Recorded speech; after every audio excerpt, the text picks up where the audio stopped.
you are artists, so at least you have an outlet to express it. But for a common person, it becomes even difficult because for us, it's 100%. majorly, I would say, commenting on your art that you share and sharing that and giving our opinions, right? So I feel it becomes very important also for all of us to see that when an artist shares it, because you as an influencers also, I feel you give us power of saying that if he can do it, maybe I can at least share it. There's a first step to that. At least let me speak to my peers, let me speak to my relatives around it, and I might just share your work, but at least there's something that is, from within, like you said very rightly, guilt of saying, why am I not speaking when I know it's wrong? So that is definitely there. And as you said, there is a huge threat, and I feel that the art of dissent comes with a badge of bravery these days for an artist, right? Because your life is at stake. So I also wanted to understand, has it hurt you guys so far anywhere, personally, professionally, in your career, that you've shared something and it has backlashed and backfire, from your friends, from your professional connects, I mean, you can lose followers, you can gain followers. That's very simple thing of it. But you can also gain stalkers. You can get a lot of threatening messages and calls. So has that happened to you guys ever for any of the art that you've shared?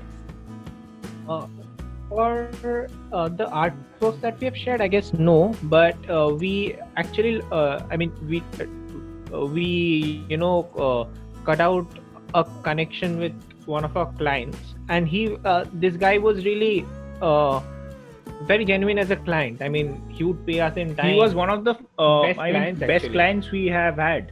Yeah. And just one fine day we saw him saying all racist stuffs on the internet, and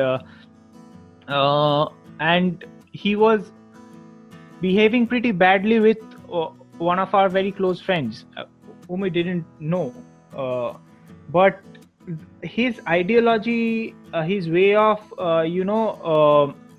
reacting to things that are happening around us, it struck us really bad, and we really put it out to him that whatever relationship we have had over these years, we would like to end it right here.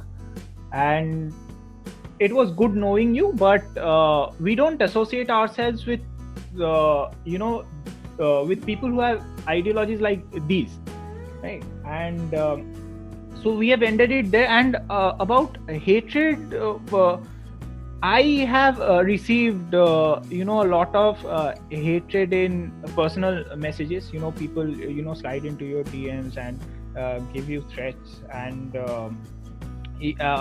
I once saw a guy commenting that he will kill these leftist commies. We have tags that are labeled as soon as you speak up against the government, you are commies and all that stuff, that he will kill the commies. And then I go to his profile and I see that he is actually a sword slinging guy who is posting video slinging swords and wow. scary That's scary. Yeah, and the location that was posted there is not very far away from where we live. So that was funny and scary at the same time. But and apart from that, I guess whatever you do, if it goes against the popular nation, you're bound to get messages like this, because I feel a section of people are getting really aggressive nowadays, and that has got to do a lot with how the government is functioning. I mean, we feel that. But about losing followers, what we feel is that we might be losing followers if we don't feed the audience that the mainstream media has been feeding them for years now, right? So, and even before we became active in social media, we kind of thought that that we won't be feeding this news to them, rather something that we feel is right. Even if we lose followers for that, that's okay, but that's how we want to go about it? So I think it is safe to say that most of the artists of your age or who are right now very active are not fearing all these things. At least they, or maybe I would say it's the guilt of not sharing is overpowering the fear of these threats or losing contacts and clients also. I mean, not many people can do that, right? I think you've also made currently 2 of the videos which are very being talked about, the famous the onlooker video and the other one on the current issue of diesel and petrol price hike. So where's this motivation coming from? Where I mean, you guys sit and think, okay, ये issue बहुत ज़्यादा ही गलत जगह propagate हो रहा है. We need to talk about it, or we need to do something. Or there are, as an artist, you have some favorite, genres, I would say, or topics you say कि नहीं इस पे तो बात करना ही करना बनता है. So, as an artist, what is that thought that says कि इस पे तो करना है, इस पे तो कुछ बनाना ही बनाना है? How do you get that? Yeah, like the onlookers and him was, it came from personal experiences. Like we have been in such situations. Like I was once in college and I was, I had missed 2 classes, previous classes, and I was, I needed to be on time. So I was in the bus and I saw there's this, there was this metro construction site, and through the window of the bus that was just taking the momentum, I saw that there's this guy who's stuck till his chest inside the concrete. I mean the wet concrete. Okay, and there were people just standing around, and they were not standing on the road, and they were not helping him. Even people inside the bus were shouting. Yeah, even people inside the bus were shouting, and nobody was pulled out, making attempts to pull that guy out. So I kept looking and the bus kept moving and I saw nobody come out. So I got down and I ran to him, and as soon as I reached where he was, I myself it went down till my knee went down the wet concrete. So I was almost in his state. So I pulled myself out, and there was this rock, and I pulled him out, and then the people over there were giving me instructions on how to do it rightly. So I pulled him out, and there was this pond nearby where I washed his feet, and he was a guy from a college nearby. So I sent him home and went back to college all drenched in the concrete.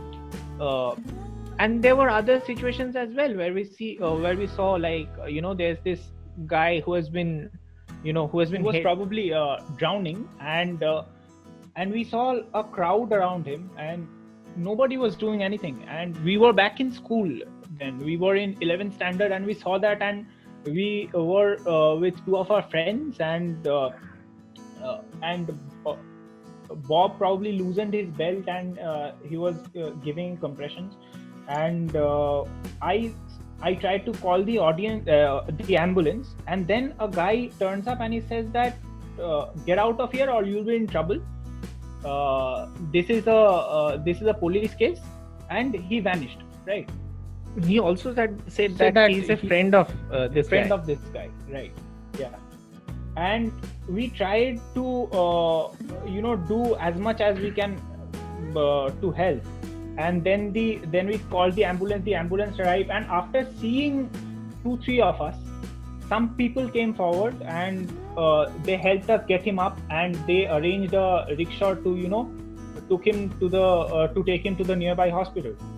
So this is where this onlookers and him idea came from. It was back in 2015, and and there were cases that we would come across, like in Vizag there was this a rape that happened in broad daylight, and people didn't help. People were recording it. So that's where the idea came from. And like the entire thing about onlookers, like they have eyes but they choose to be blind, and when they should be acting.